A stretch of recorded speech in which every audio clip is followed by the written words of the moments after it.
বাজে আমার ঘুম ভেঙে গেল। দেখলাম বাইরে কি সুন্দর রঙিন ধরুন আবহাওয়া, মিটিমিটি বাতাস। সবার নজর চড়িয়ে ছাদে চলে গেলাম।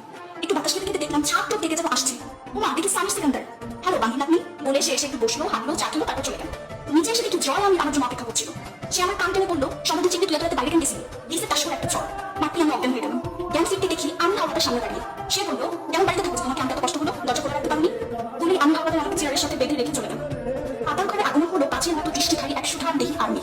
হাতে মোমবাতি। সে অর্ডার দিল পয়জন বের করে। সাথে সাথে বসে এক পুরুষ আমার হাতের পাথর খুলে দিতে জাহিদ হায়দার ইরফান আমার হাত ধরে টানতে টানতে জঙ্গলের মতো নিয়ে গেল।